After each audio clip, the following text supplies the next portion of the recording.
Bonjour, petite vidéo aujourd'hui pour le beignet de pommes de terre. Une façon de faire des beignets de pommes de terre. On va les hacher au lieu de les râper. Pour ça, il faut un cutter. Cutter ou alors un mixeur dans ce style. Le seul petit bémol, c'est l'eau qui est dans les pommes de terre. La pomme de terre, c'est gorgé d'eau. Il va falloir la retirer. Je vais vous montrer comment on fait. Pour ça, il me faut des pommes de terre, environ 250 grammes. J'ai un demi-oignon, ça fait 60 grammes d'oignon. Ici, j'ai deux gousses d'ail, où on a enlevé le germe. J'ai un peu de farine, un peu de persil, 2 œufs, du sel, du poivre. Ici, j'ai de l'huile pour friture, ici.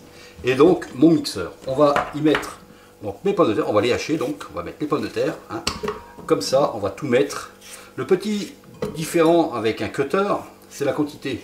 Vous ne pourrez pas mettre, pour que ça hache correctement, 2 kg de pommes de terre là-dedans. Hein. Donc ce qu'on va faire, on va couper en petits morceaux comme ça, et on va y faire petit à petit.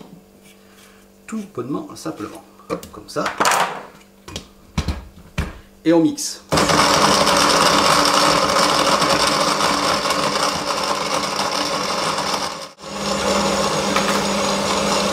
Voilà, ça a mixé, donc pendant 10 minutes. Est-ce qu'on voit la texture? Oui, on voit la texture. Je vais prendre une petite texture que ça fait. Voilà, c'est un peu granuleux. Voilà. Mais donc, cette préparation-là est gorgée d'eau. Ce qu'on va faire, il nous faut un torchon propre, comme ça. Hein. Hop. Et on va tout mettre là-dedans. Comme ça.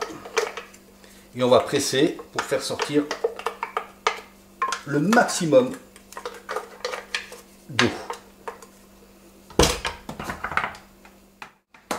Voilà. Et là, on presse. Rien de bien compliqué. Hein. Et on presse. Il faut faire sortir un maximum d'eau. L'eau et l'amidon. Entre parenthèses, l'amidon, vous pourriez le garder. C'est ce qu'on appelle la fécule de pomme de terre. Allez, on retire le maximum d'eau comme ça.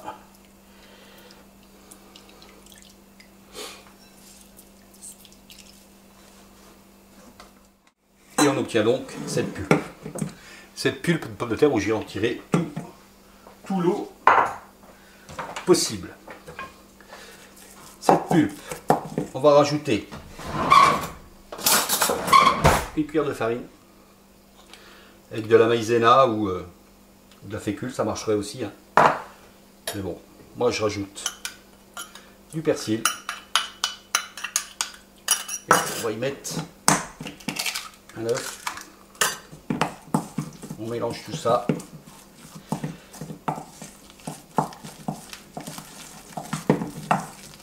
Vous voyez, c'est pas très compliqué. Hein. Après, on peut assaisonner comme on veut. Hein. J'ai ajouté du persil, on peut ajouter du thym,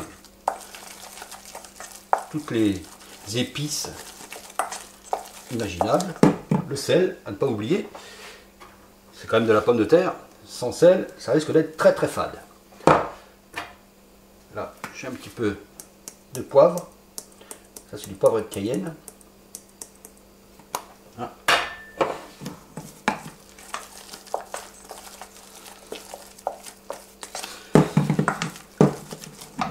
Voilà, et notre préparation à beignet est prête. Là, il faut goûter. Si c'est assez salé, attention au sel, je vous dis, parce que les pommes de terre, ça sale.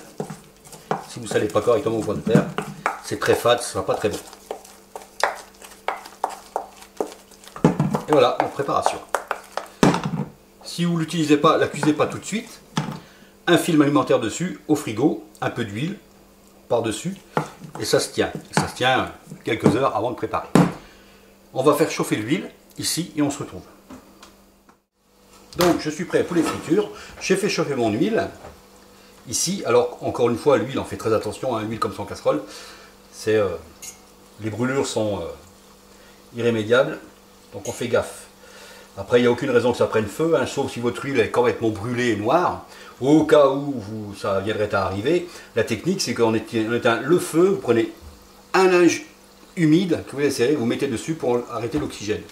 Voilà, mais bon, c'est vraiment très rare, quoi. Ensuite, notre mixture, donc elle est là. Hop. Donc on fait des petites boules comme ça. Hein, moi je fais des petites quenelles. Et on y glisse dedans. On va lui faire 3 par 3, 4 par 4 selon la taille de votre casserole, le nombre de beignets que vous voulez faire. Et ça cuit quelques minutes. Je vais préparer à côté une assiette avec un papier absorbant pour que l'excédent de graisse. Allez, encore une. Et puis voilà.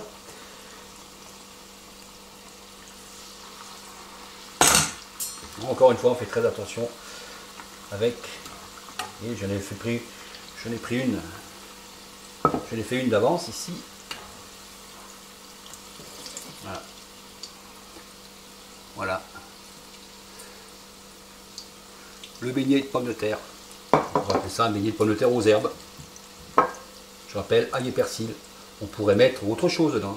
Ou même mélanger la pomme de terre avec autre chose. C'est tout à fait faisable. Ça, c'est juste une base de beignet de pommes de terre.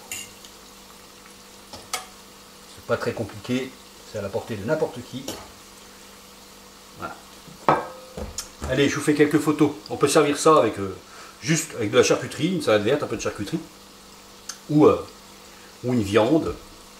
Pour ce que l'on veut, quoi. Voilà à vous. Allez, je vous mets des photos derrière.